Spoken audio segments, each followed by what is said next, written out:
আমি প্রলয় পাল বলছিলাম।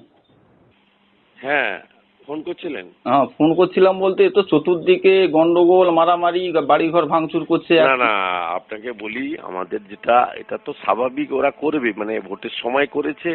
আমার সার্টিফিকেট দিতে গেছি কালকে, গাড়ি ফাড়ি ভেঙে মাথা তো শেষ করে দিত আমার একদম। বিষয়টা হচ্ছে আমাদের ওই নেতাগুলা তো ফোন সব সুইচ অফ করে দিচ্ছে। না না না, তারা তো ঘুরে ফিরেছে না কাউন্টিং থেকে, তাদের তো পুলিশ দিয়ে বের করতে হয়েছে।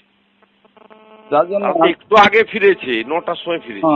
হ্যাঁ ঠিক আছে, এবারে মোটামুটি দেখছি কি ফোর্থ হয়েছে। আপনাকে বলছি না, পুলিশ সকালে মুভ করেনি, আমি হাত লাগানোর পরে, আমি আপনাদের কারো ফোন না ধরে এসপি ডিআইজি সব নড়িয়ে এই 11টার পর থেকে পুলিশ মুভমেন্ট করছে, খবর নেন।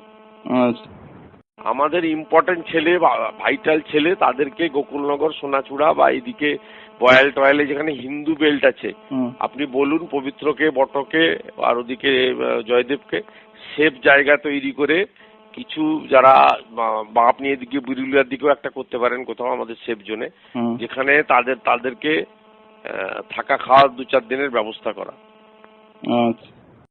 আর যেখানে মিশ্র এলাকা, শক্তি কম, সেখানে হট করে নেতৃত্ব চলে যাওয়ার দরকার নেই।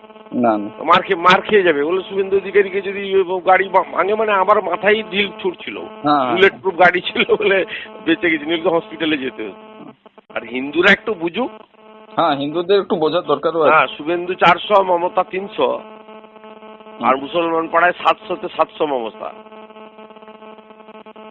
মুসলমান বুথগুলো দেখেছেন তো? হ্যাঁ, দেখেছি। 5টা, 10টা, 12টা, 15টা। কিন্তু ওই কেন্দ্রমারি ভালো করেছে দেখলাম।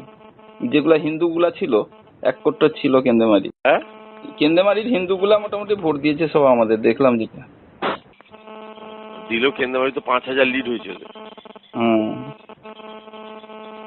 টানা নিয়েছে, কি করা যাবে। আর আমাদের জঙ্গি কর্মী যারা, তারা এখন তো কিছু নেই, 15 দিন 1 মাস থাকুক না, আমি থাকা খাওয়ার সব ব্যবস্থা করবো। আচ্ছা, ঠিক আছে। হ্যাঁ, জামা কাপড় গামছা নিয়ে চলে আসতে বলুন, থাকুক না 1 মাস আমার কাছে।